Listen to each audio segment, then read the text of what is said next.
Good morning, ICE people. Good morning. Welcome to the PT on ICE Daily Show. My name is Dr. Alexis Morgan. I am one of the faculty with the Pelvic Division, and happy Monday. I'm excited to be here this morning to talk to you all about the 2024 version of the pelvic floor assessment. We've been through so many iterations as a profession of the pelvic floor assessment. And I want to just take a few minutes today to talk with you all about the 2024 version, the updated version, the modern way to assess the pelvic floor. Thanks for joining me. Let's jump right in. So, when we think about the history of the pelvic floor exam, this goes goes way back, all the way to Dr. Kegel. I've actually done some podcast episodes on the history. And if history is not your jam, don't worry, I won't bore you with the history details today. But our pelvic floor exam does go way back decades, closing in on 100 years now. And over the last several decades, of course, we've had a lot more research come out and a lot more evidence, a lot more understanding of these muscles that are at the base of the pelvic floor. And so, with, of course, new updates, new pieces of understanding, we're still gathering information. But of course, as we change in the way that we understand a group of muscles, of course, we're going to change in the way that we assess them clinically, right? We see this so frequently when we look at the evidence on strength. So, strength is not necessarily indicative of problems or lack thereof problems. Yet, we are so often talking about assessing strength and obsessing about what manual muscle test grade is there. And yes, if you're not familiar, we do have a manual muscle testing score for the pelvic floor. But realize that that is such a small piece of the entire picture. And we're starting to see this in the evidence as just described. And there's several studies that are making us go, maybe it's not all about strength. But how do we then take that into our clinical practice? First and foremost, we ourselves need to back off of obsessing about strength, right? We need to really get a full understanding of the person in front of us and really gather that information and not just talk about strength, but talk about the entire picture. So here's the updated version of the way that we do our assessments. First, we're going to test their range of motion. I'll dive into each of these details, but I want to give you all the overall picture first. So first, we do a range of motion assessment. Then we go into coordination. And after coordination, then we might go into a strength assessment. We might go into a palpation assessment, or we might go into a prolapse assessment. Depending on how that person shows up in front of us, we may take it a few different directions, our assessment, but we're going to start with the range of motion and coordination assessment. Range of motion and coordination are important for all people, no matter what we are assessing, no matter what problem, no matter what genitalia we are looking at, all of the people that we are assessing with the pelvic floor, we need to start with range of motion and coordination. So what is the range of motion of the pelvic floor? What do you mean by coordination? Well, range of motion of the pelvic floor, you've heard us talk about this a lot here at ICE, is squeezing up. We call it squeezing into the attic, going up towards the head, going to baseline, and then going into the basement. So in our A-frame analogy, we've got the attic, the first floor, and the basement. So we need to assess all of these areas. That is the range of motion.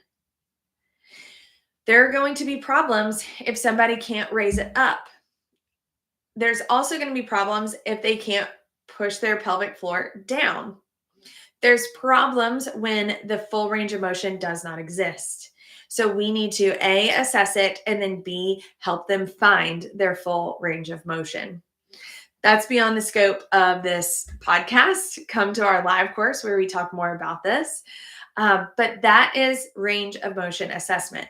Very important as it is first. Then we go into coordination. So coordination is me assessing your pelvic floor with certain coordinated movements or certain movements that you do in the day.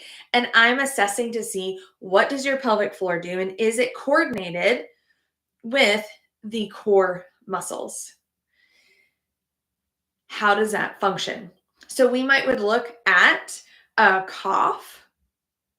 We would definitely look at a brace, especially if the individual is having issues with some type of bracing mechanic. And you may do it in a lot of other different positions. I have clinically assessed pelvic floor coordination for a yogi who is having difficulty with downward facing dog. Yes, we got into that position to assess the coordination of her pelvic floor. That was where her primary complaints were. That's where we need to do that assessment. It's not a strength assessment at that point. It's a coordination. What is she doing with her core and pelvic floor in the problematic position? That is coordination. With these two important pieces of the assessment, there's a lot of different ways in which you might assess range of motion, coordination. That could be assessed just visually. Just externally, I am looking at maybe the rectum, maybe the vagina, male or female. Whatever it is, I might be just looking externally. Or I might do an internal assessment, vaginal or rectal. I would do it in standing, a standing assessment. There's a lot of ways in which we're going to match the assessment with the problems that the person presents to us with. We're going to match them, but realize that they're going to start with a range of motion assessment and coordination. Then, of course, we can dive into our other three options: that strength assessment, that palpation assessment, and the pelvic organ prolapse assessment. So it's important for you to know that all of these options that exist, you may not use all of them in a client. You may not use them all in one day. It may take you several months or weeks, depending on the person in front of you, to go through all of these assessment tools. That doesn't matter as much as what matters is that you're testing the problems that they're presenting with. And of course, that you're making progress along the way. So that strength assessment is important. It is a piece of the puzzle. Someone needs to be able to generate enough force in their pelvic floor to squeeze off their holes. That way they do not have problems of a lack of force. That is important, but only when we know that they're coordinated enough to squeeze their pelvic floor. Right? Because if they can squeeze it on their own, but whenever they're bracing, they're not squeezing it, it doesn't really matter to work on strength. It matters to work on coordination. You see where I'm getting at?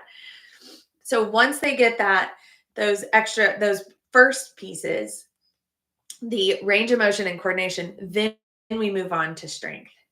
So with that strength assessment, we might do that in supine. We might do that in standing. testing their strength, their ability to squeeze the pelvic floor. With the palpation assessment, and again, we go into all the details. I'm skimming the surface here. We go into all the details on our live course.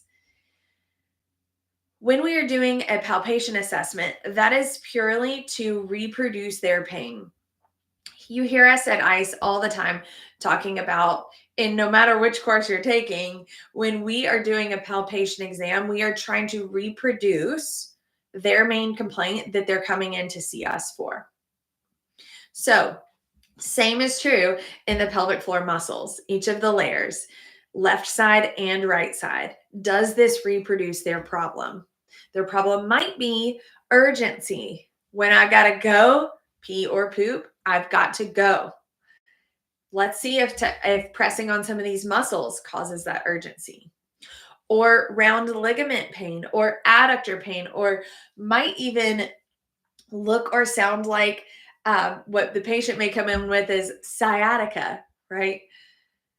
Or radicular pain.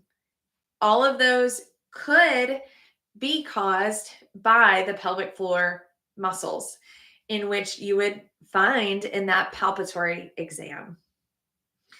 So that palpation exam is important to rule out the pelvic floor as a potential root cause of some of their symptoms that they're experiencing.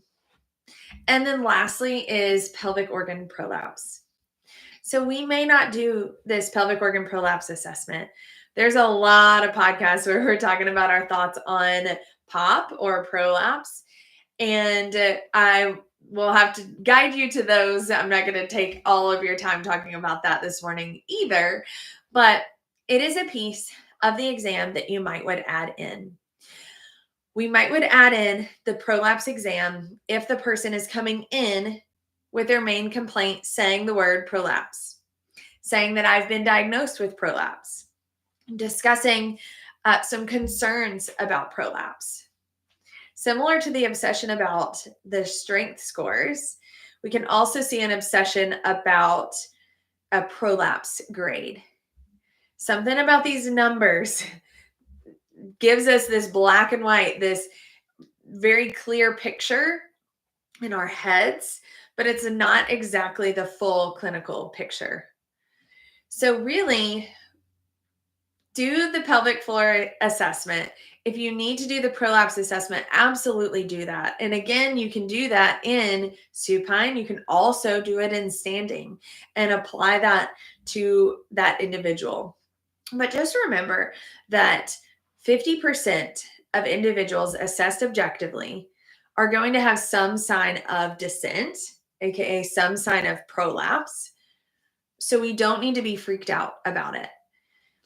Rather, what we need to do is focus on their range of motion, focus on their coordination. Those two pieces are so incredibly fundamental and important for everyone to be able to utilize their pelvic floor effectively. Whether that is in preparation for birth, whether that is performance under the barbell, or trying to reduce pain with sex. Whatever the topic is that the individual is coming to us for, we're going to start with that range of motion assessment. We're going to go into that coordination, and we might hang out there for a while and work on the goals of pulling pelvic floor up, pushing down, feeling all of those differences of the pelvic floor, and then coordinating it with diaphragmatic breathing, with bracing, with whatever problem they have, matching it to that.